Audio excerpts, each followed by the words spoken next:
Well, Madam Rajavi, colleagues, friends, and especially friends in Ashraf 3, who by the miracle of technology I can see in huge numbers at the back of this room, it's a great pleasure to be here with you again today, but I have to say that that pleasure is tinged with a little sadness over the events of yesterday.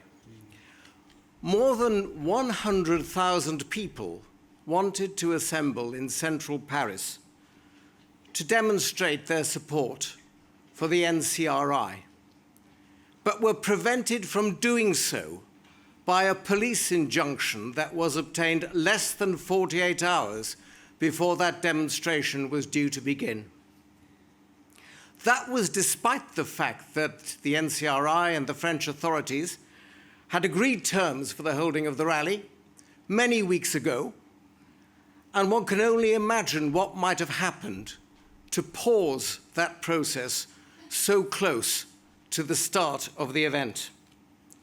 It was very late in the day, so late, in fact, that there was no opportunity at all to obtain an order reversing the injunction. And I have to say that it does not reflect well on the French authorities, who used legal procedure to frustrate a legitimate march by many thousands of respectable people who simply wanted to show their support for freedom in Iran.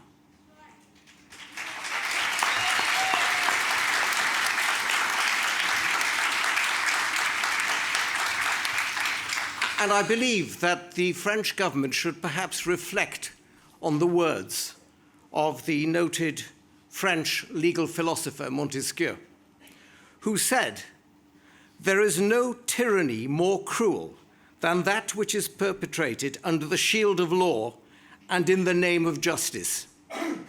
So we will all have been saddened by yesterday's events. But those events remind us of what we already knew, that the struggle for freedom in Iran will not be an easy one.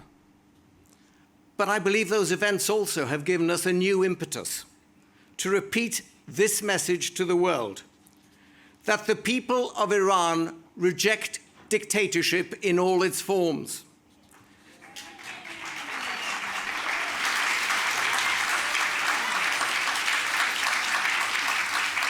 They reject the present religious dictatorship, and they do not want a return to the past of the Shah. What they seek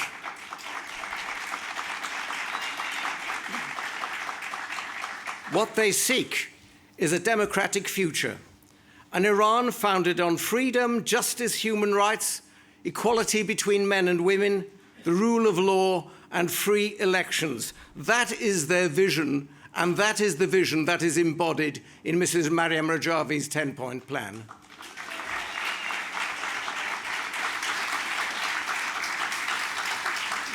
But the passion and unity that we witnessed yesterday in Paris, not indeed in one central location, but in multiple locations across the city, places the responsibility on all of us who hold positions of public trust. For far too long, Western governments have pursued a policy of appeasement. For too long, they have naively hoped that concessions and dialogue would moderate a regime that has consistently demonstrated its contempt for democracy, human rights, and fundamental freedoms. But bitter experience has shown us that that policy has failed. And the reality is that the greatest threat to the regime comes not from outside Iran, but from the Iranian people themselves. Whether those people are gathered on the streets of Tehran or on the streets of Paris, the regime fears the courage of women who refuse to submit, women such as Maryam Rajavi.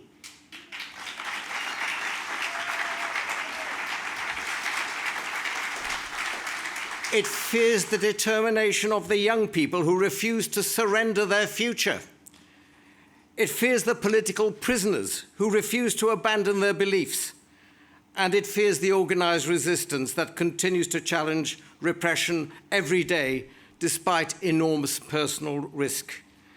And that is why the regime relies on arrests, torture, intimidation, and executions. That is why it demands weak governments ban demonstrators from marching in the streets of their own capital city. It governs through the imposition of fear because it lacks genuine legitimacy. But that is not a sign of strength. It is a display of huge weakness in the face of an Iranian people that refuses to be beaten into submission.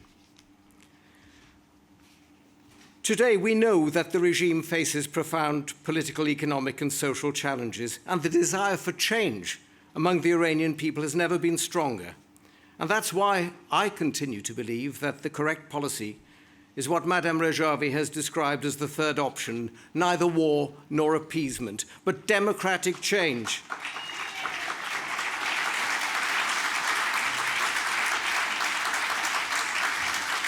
Democratic change brought about by the Iranian people themselves. Now, some argue that Iran's future lies in restoring the old discredited order, the restoration of the monarchy, the restoration of a Shah. I disagree. The future of Iran should not be a return to the past.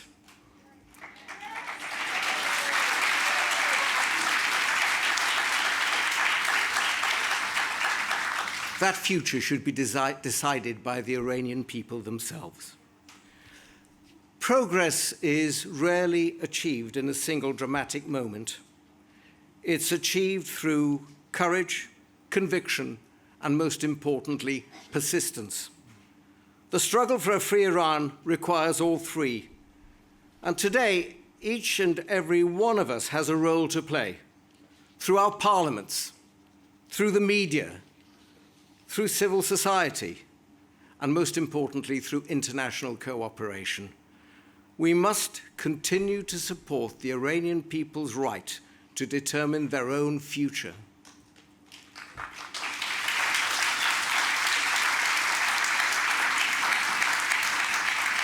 Because in truth, the cause that we support, the reason that we're here today, is not only an Iranian cause, it's the universal cause of the pursuit of liberty against oppression. And I'm absolutely confident that the day will come when the people of Iran are free to choose their own government, free to express their opinions without fear, and free to build the democratic society that they deserve. Ladies and gentlemen, the Iranian people have most clearly not abandoned their struggle for freedom, and neither should we.